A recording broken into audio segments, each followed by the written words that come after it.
O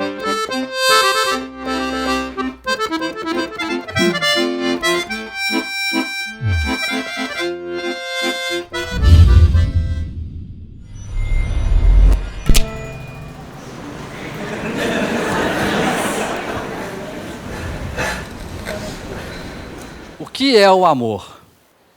A primeira vez que eu fiz essa pergunta, eu era assim. Na escola, me chamavam de feio, esquisito, quatro olhos, louco.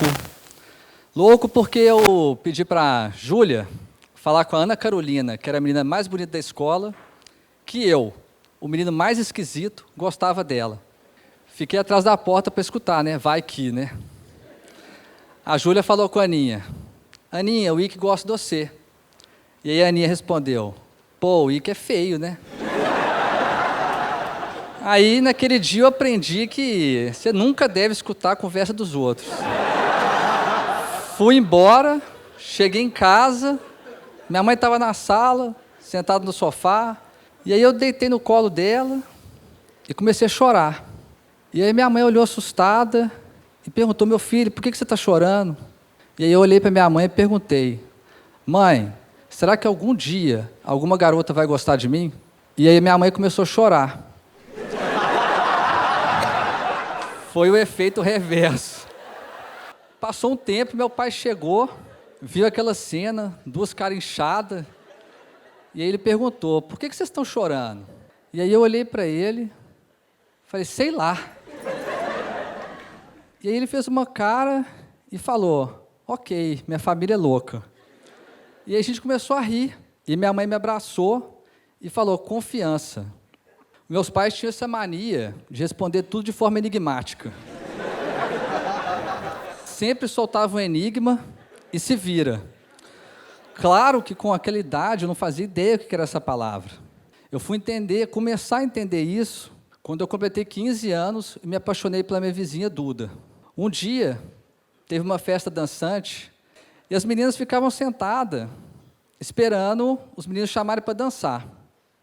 Naquele dia, eu aprendi que nunca deve se misturar a bebida.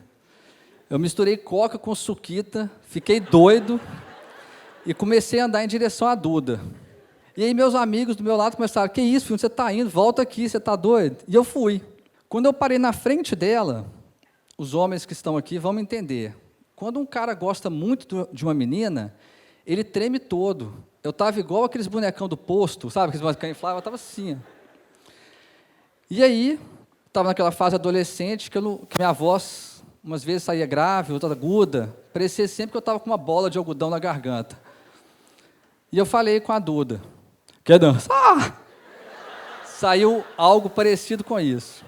E eu já estava projetando a minha fuga para viver na rua, mendigo, solitário. E ela respondeu sim. E aí eu falei, como é que é? Aí ela repetiu, sim. E eu não sabia o que fazer, porque eu nunca tinha chegado até ali, aquela parte era nova para mim. Eu já tinha recebido tanto não na vida que eu nem sabia que uma menina sabia falar sim. E aí ela levantou, me abraçou e começou a tocar November Rain do Guns. E a gente dançou, quando acabou a música ela se afastou e eu não fazia ideia do que fazer quando ela ficou parada na minha frente. Eu estava no ensino médio, eu só sabia jogar bola, tomar Coca-Cola e ficar na frente da TV vendo MTV, cara. E aí, só que aí veio uma voz do além, cara. Aí foi igual ao cinema, com a voz com eco e tudo. Confiança! Confiança! E aí eu fui. Esse foi meu primeiro beijo. A coisa mais esquisita e doce que eu já fiz na minha vida. A Duda sorriu daqui até aqui. O sorriso fazia assim, ó. E aí ela me abraçou e a gente começou a dançar sem música. Eu e a Duda, a gente namorou por muito tempo.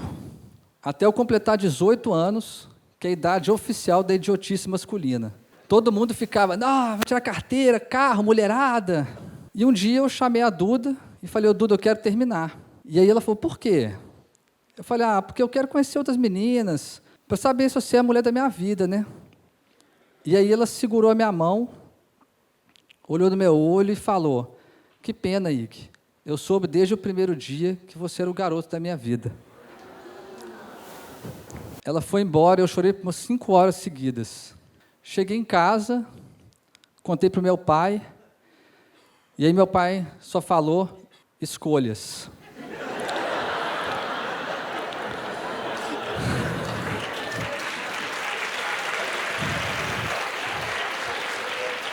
Eu passei muito tempo sem entender aquilo, obviamente. E muito tempo sem encontrar ninguém, até eu encontrar um novo amor. Um dia, essa menina veio e falou, Ike, eu quero terminar. E eu falei, por quê? O amor acabou? E ela falou, não, o amor não acabou, mas não é esse amor que eu quero. E eu falei, qual amor você quer? E aí ela falou, eu quero me jogar de um precipício sem saber se vai ter alguém para me segurar. E eu falei, pô, isso é hora de poema, cara? Quem está terminando comigo é o seu, a Clarice Lispector. E aí ela começou a rir, você é demais, e me abraçou e foi embora. Eu falei, gente, eu sou demais, um poema e um término. Voltei para casa, meu pai veio falar comigo, eu falei, não, hoje não é com você. Hoje eu quero falar com a minha mãe. E cheguei, comecei a contar para minha mãe, eu estava sofrendo, cara, e chorando, contando para ela. E aí, quando eu cheguei na parte do poema e recitei o poema, a minha mãe abriu um sorriso daqui até aqui. Eu falei, mas você está de brincadeira. E aí, a única coisa que ela falou foi esperança. E é com essa palavra que eu começo a história que mudou completamente a minha vida e me trouxe até aqui. Era junho de 2013, minha namorada terminou comigo um pouco antes dos Dias dos Namorados. Eu saí do carro dela igual um zumbi. E a única coisa que vinha na minha cabeça era a voz dela dizendo, eu amo você. Cheguei em casa, contei para o meu pai, falei, pai, por que ela terminou comigo? Tem amor aqui dentro. E eu sei que tem amor dentro dela. E meu pai falou, meu filho, quando alguém entra na sua vida e depois de um tempo vai embora, pode ser qualquer coisa, menos amor. Construa uma nova história. Eu falei, pai, mas como é que começa isso? Ele falou, não se preocupe. Todo começo vem de um final. E aquilo bagunçou a minha cabeça, porque eu comecei a lembrar que todos os meus namoros começaram porque um terminou, eu só entrei no emprego porque a faculdade terminou, e aqui deu um loop infinito. E quando eu estava começando a ficar bem, uma semana depois, o meu pai foi diagnosticado com uma doença rara e degenerativa, que queria matar em 90 dias. Na hora que a gente recebeu o diagnóstico, eu e minha mãe começamos a chorar, xingar tudo, gritar, e meu pai na nossa frente, parado, normal, sereno. E eu comecei a xingar meu pai. Eu falei, pai, por que você não está chorando? Por que você não está chorando? E ele falou, olha para mim, meu filho. E a única coisa que eu pensava é, como é que eu vou olhar para a pessoa que eu mais amo no mundo, sabendo que ela vai morrer? E eu não consegui olhar. E meu pai me segurou, falou, olha para mim. E aí eu olhei, e ele falou, se você soubesse que hoje era o último dia da sua vida, você ia passar ele chorando. E aí eu e minha mãe ficamos parados. E eu falei, pai, você não pode morrer. E ele falou, meu filho, todo mundo vai morrer. E eu falei, pai, mas todo mundo vai morrer. E a gente, o que a gente vai fazer? Ele só respondeu, viver. E foi isso que a gente foi fazer. A gente foi viver. Voltamos a fazer coisas simples, como almoçar juntos, ir ao cinema e jantar junto.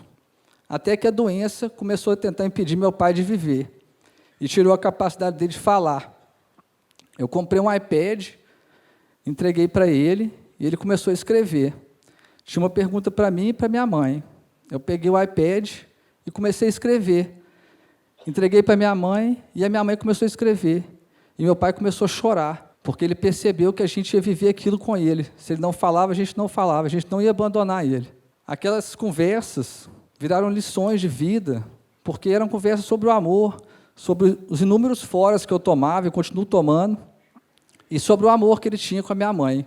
Eu peguei aquelas conversas que viraram textos e publiquei num blog, e viralizou na internet. Milhões de pessoas liam os textos. Várias editoras do país me procuraram para publicar um livro. Eu nem sabia que meu pai escrevia e que o sonho dele era publicar um livro. Cheguei em casa correndo, falei, pai, nós vamos publicar um livro.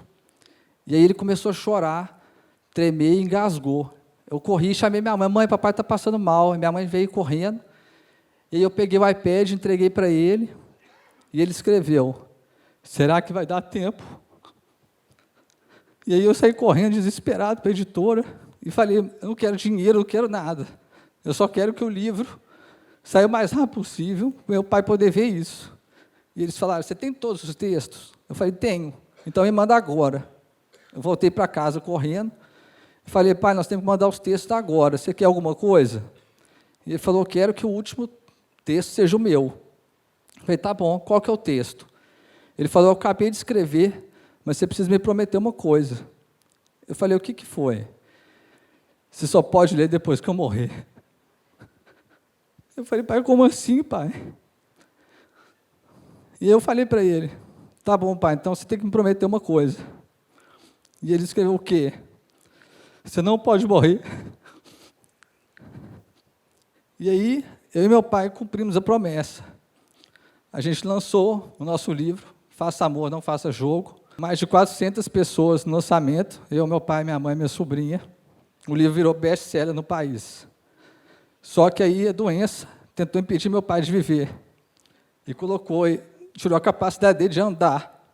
E colocou ele na cadeira de rodas. E agora a gente tinha rodas. O que a gente ia fazer? Meu pai amava viajar. A gente transformou a cadeira no avião. E todo dia, pela manhã, a gente descia para a nossa pista de decolagem, fazia um plano de voo, e eu separei um dia para vocês.